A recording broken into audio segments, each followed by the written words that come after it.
The University of Alaska Fairbanks has a long association with Mount McKinley. For nearly a century, the names of those facing the educational challenges in the northernmost university and those challenged by North America's highest peak have been closely associated.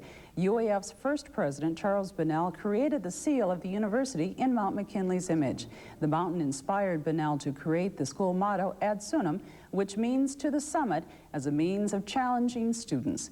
News Center 11's Carla Browning has the story of a modern-day climb dedicated to those who went before.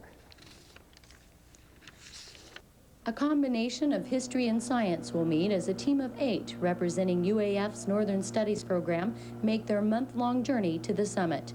Head of UAF's Northern Studies program, Judith Kleinfeld, says the expedition is a blend of both the spiritual and science. It's a scientific journey, but it's also a spiritual journey. Its motto is Ad Sunum, to the summit. It's a celebration of excellence and the original spirit of the University of Alaska. And that's also what the Northern Studies program is about. It's about adventurous, creative, independent people, exactly like Mike Sfraga, who go to the top. The expedition is also in cooperation with the U.S. Geological Survey, UAF's Geophysical Institute, and the National Park Service. The 7-man, 1-woman team will work together to reach the highest point, conducting research on the way. Along the way, we'll stop, spend several days in each camp, and take samples, cache them at each cache, and hopefully as we work our way up the mountain, we'll leave a cache of specimens behind on the way down. We'll pick them up, give them back to the Park Service so they can complete some research. Also, we'll do some photo reconnaissance for a permanent weather station and seismic station, hopefully on some of the routes, some of the rock outcroppings along the way on the West Buttress. We hope to go slow, safe, and have a good, fun time. This will be the 3rd McKinley expedition for the group's leader, Mike Sfraga, who had a close call on the mountain his last climb. Kleinfeld says for every member of the group, it's a personal challenge, and the trip is a dangerous one. But she says she knows the group will plant UAF's Northern Studies flag on the summit and return home safely. Carla Browning, News Center 11. The University of Alaska Fairbanks Mount McKinley Expedition leader Mike Sfraga has returned to Fairbanks and will not make the trip to the summit. Although this would have been Sfraga's 3rd ascent, he had to return home after a flare-up of an old injury, the result of his last climb and treacherous fall into a crevasse last year. News Center 11's Carla Browning filed this expedition update. Although he was disappointed he had to leave the expedition he's planned for 2 years, Sfraga says it was in the best interest of the group. It was definitely a big decision to turn around and come back, but since the beginning of the expedition, we've preached safety first, fun second, and getting to the top 3rd. And it came to a point along the trail where we were on an uphill, and an old neck injury started to rise up again, and it got to the point where I couldn't carry comfortably, and then my arms started to go numb, and my hands started to go numb.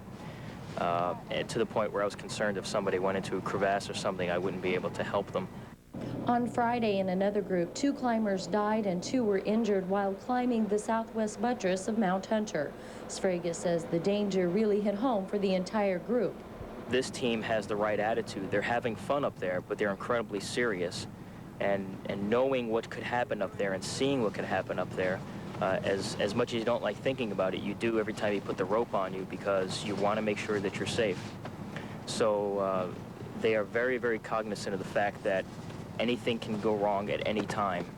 And although you're having fun, it's not a game. It's a very serious business up there, and the accident on Mount Hunter brought that home to all of us, that it's an incredibly beautiful place. It's also an incredibly hostile place, and you have to respect it at all times. Even when it looks beautiful, it may not be as nice to you as you may want it to be.